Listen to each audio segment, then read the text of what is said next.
Fala galera, tudo bem com vocês? Recentemente rolou mais um episódio do Plat Chat, que é um dos maiores podcasts sobre Valorant. E lá eles falaram bastante sobre o título da Loud e separamos esse trecho aqui pra gente conferir, saca só? But dude, Loud, holy shit. Any team that's capable of just taking it chill and casual throughout the regular season and then turning up to the level that they did in playoffs is fucking scary, because not many teams can do that. You cannot just flip a switch in terms of your own individual performance and then suddenly ramp it up again for playoffs. But they looked so much better compared to the regular season. Regular season, they were dropping maps every now and then. They were still clean, like they were still winning series, but it was like they were getting pushed a lot more. And we were like steadily creeping into the conversation and topics when we would talk about Loud about, you know, is this going to be a bit of a downturn for them? Are they no longer that top dog team? Dude, playoffs, they were just different. They were different.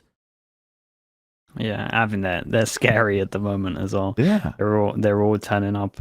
Again, I think this whole split is the best I've ever seen Les play. I think he's been a real standout for me personally. Like Aspas again, like we were expecting. It's expected now. It's his own fault that he's consistent and just top fragging all the time. Like that's what we expect. Les has just been so good this season, to just bailing them out of the rounds, winning important rounds, and just being like the rock for the team.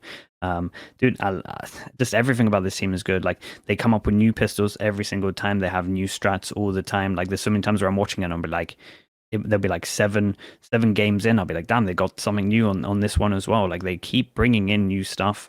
Yeah. So whoever's like thinking of a lot of it is it's very impressive. They're just a unit. Like everything they've done with the two new players is so impressive as well. It's so hard to actually get two new players to come in and keep up this dominance and make it like just continue from where they left off.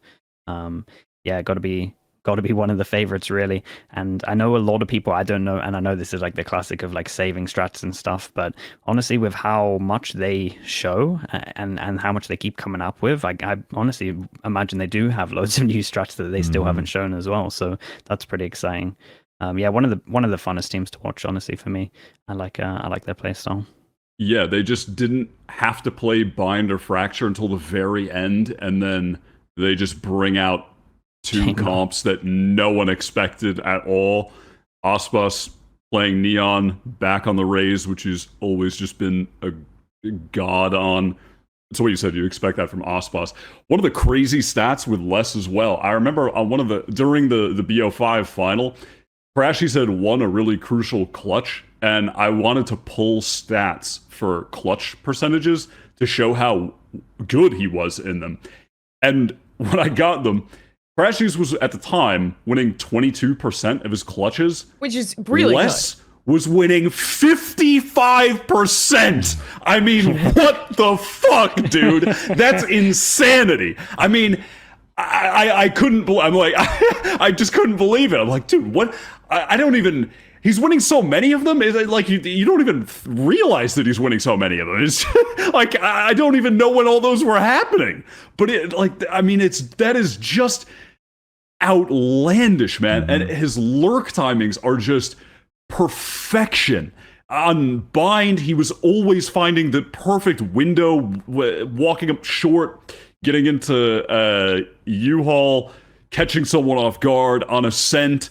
You can just see the desperation of the defending side to try and find him, like creeping through mid, going up cat late on an A hit, and he's just always on top in those situations every single time. He was just insane. It was good to see. Tuiz had two really strong maps, the first two of the final as well, where typically he's just, very much so in a more of a supportive role on the team, but he had stepped up there. Sadhawk had stepped up individually. His Chamber was going stupid on Bind in the final, whereas in the first one, the crowd was going insane because he finally got a kill after like 9 rounds or whatever that was. Yeah. He was playing really well. The game plans were amazing. They just had it all. They were just playing at 11 out of 10. Just an unreal performance. Les was IGLing, right? Yeah, so that was the discussion I wanted to have first, because there was this Reddit thread that got posted. Let me try and pull it up for you, Kurt. About the finals, and where Sadak in the post-game interview basically said after he won the MVP award, because like you said, Wyatt, he was fucking insane. The chamber map in particular, he was so damn good. But then what ended up happening is he goes on afterwards and he says, I don't know what was going on. Don't feel like I deserved this. I played well, whatever.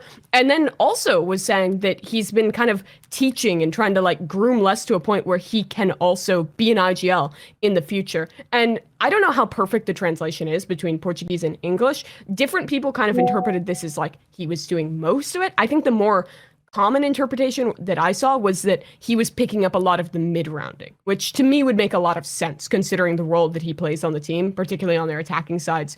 Being a lurker, he always has a lot of information for this team. And I think that's a really good thing for them. If they can have that second player to help Sadak out, to be really vocal in the mid-rounds, while also providing just the insane individual level that he's at, that's pretty sick.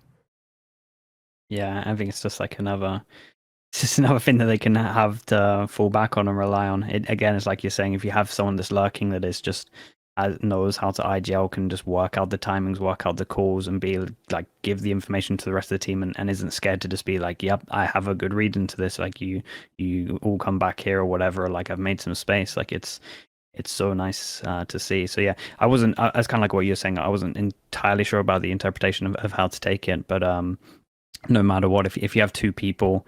It's a bit like Liquid, where they have like Redgar and Safe that can both kind of do calling. As long as the chemistry between those two is good, and like they know, and like they both respect each other to a good level, so it's only going to be beneficial. And it just it just makes you harder to read as well. It really does. Like I imagine they're a pretty hard team to anti these days, but if that's happening as well. And it's kind of crazy that they're just using the split as just like a trial period almost to like get him up to calling it to a good level, and they're still dominating everyone. It's a very good sign. They're a scary team. Huge credit to them. And also, I think we should have kind of the discussion beyond Sadak as an individual and as a caller. This is now like kind of the third generation of Brazilian players that he's brought up to a championship point. This guy has been in, I went back before the grand finals and looked at his history as a player. He only ever lost one VCT tournament in Brazil. One event. Every other time he has been at home winning events with young players around him. It went from Vikings into the first Loud era and now into this second era of Loud with Tuiz and Kalanzine. He has stayed so incredibly relevant as an IGL to enable the young Brazilian talent around him to win tournaments, to go into international events and look insane. And I think that's just so impressive what he's been able to achieve, especially with them changing their coaching staff heading into this year, bringing in two new players, having to completely swap their roles, innovating a new meta. What Loud has been able to achieve just can't really be paralleled. And they're definitely a favorite heading into Brazil. Brazil. What? Where are we going next? Tokyo. Yeah. Yeah. I mean, it's exactly what we said, though. Yeah. I mean, a year ago, Aspas was just farming on like a content streamer team as a duelist. And then at the time as well, Les was like known ranked demon, essentially.